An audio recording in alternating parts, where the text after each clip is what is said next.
Hey Dad, if you're hearing this message, then it must mean that I wasn't able to make it back.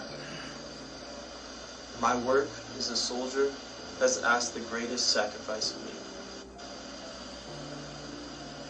I'm sending this message with the hope that it might offer you some solace, some understanding, despite the pain that you must be burdening your heart.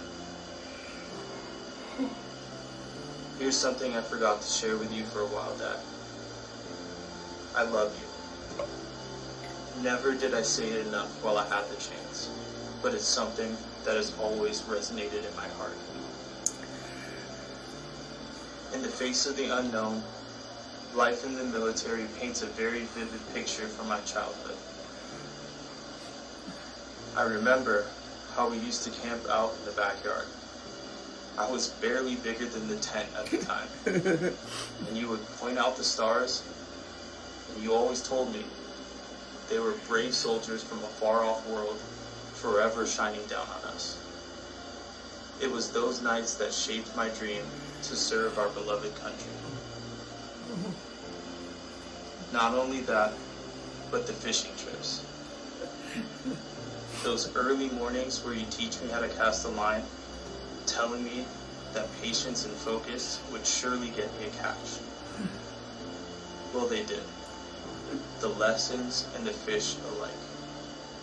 You taught me to be patient, to be resilient, and I carried those lessons all through my life, even in these final moments. Sometimes when we're on mission, in the silence of night, I would look up at the stars and remember there are soldiers shining down on us. It provided comfort because it reminded me of home. It reminded me of you. It reminded me why I was fighting and what I was fighting for. I want you to remember these moments too, Dad. Remember the joy they brought us, the bond they forged between us, and I want you to find comfort in them rather than let my absence cloud our shared past. I hope this message brings you strength. Know this. If I could, I would have fought 100 more battles just to get back home to you. But unfortunately, life sometimes has different plans. My biggest regret is leaving you with this pain. All I can hope is that you'll remember me with a smiling face and a brave heart. I chose these boots, this uniform, and I knew the risk. It was all because of the love for our nation that you nurtured in me. So please, Dad, don't mourn me. Celebrate me. I lived a life of honor. I braved challenges, and I got a chance to love you. You are my hero, and if I'm remembered as half the man that you are, then my life has been a rousing success. I gotta sign off now, Dad. But one more time, and forever, I love you.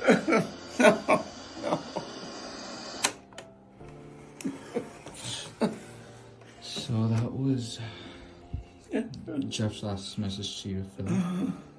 And we decided to get a couple of his belongings and give them to you for you could have some source of grieving.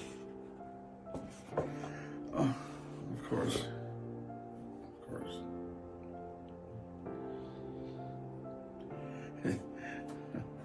His hat. War proud. I had one just like this. Name? Jeffrey Hicks. Yes. I'm gonna get something to put both of these in. I mean, you get the, you can get the thing, that you put the box that you put the flag in, but I'm gonna get something, maybe something that they can both go in, Yeah. kind of, like this, Yes. Yeah, that's what I'll do. Yeah. There's a couple more items in there as well too. Yes. Oh yeah, this will go in there too. Yeah, that was his chess piece. Yes. That, And I had one just like it. yeah, he used to say it like a lot like his dad's. Yeah. Was it Yeah. Joke? Yeah. Oh, and his dog tag. Yeah. This will all go. This will all go in a memorial. I'll get something just, and if I can't find one, I'll have one made Exactly. because he deserves that. He was a very good craftsman. He said he learned a lot from you. Oh yes. Oh yes. He would say that, often during, summer camp trips that, you would teach him how to make a table and how you show him how to tie knots. You know what? First thing I made was he helped me make. Well, it was like a little stool.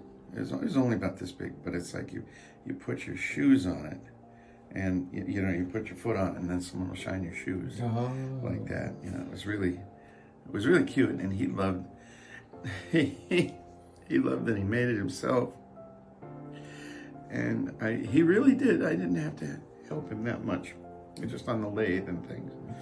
Yeah. He was naturally good, and he said it was all because of his father, because of what you did for him. And you gave him such a beautiful life and skills that took him far. Compass. Yes. Now this was mine. I got this when I served. Yeah.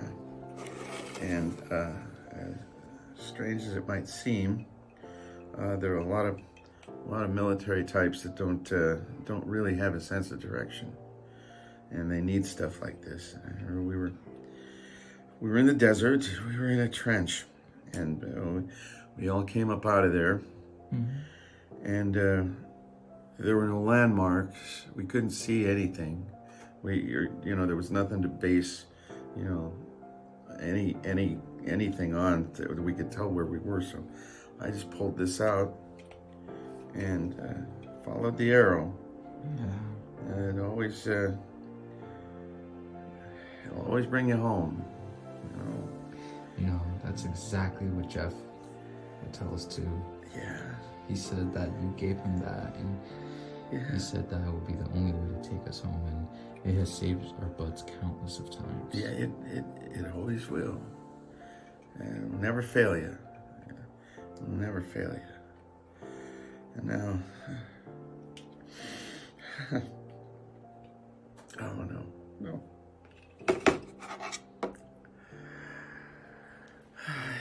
Yes, this watch. Yeah. He got it.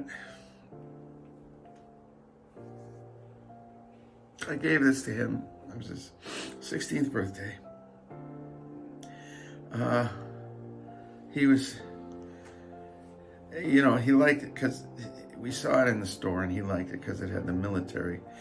You can see the military grade time as well. Yeah. And it's a glow-in-the-dark face. And he wanted it so badly, so I got it and gave it to him for his birthday. It just seems strange to have all of this, and he's not here. It just doesn't seem fair. Well, Phil, we want to give you all these items for you to remember him and give him a proper memorial. Oh, I sure will. So we hope this heals you in time, and I hope it gives him a proper goodbye. I have to mourn him, but I'm also going to celebrate that he was here, and that we all got to spend some time with him. We're not going to have those moments anymore, but at least we got to have some. Thank you for your service, and thank you for his service as well.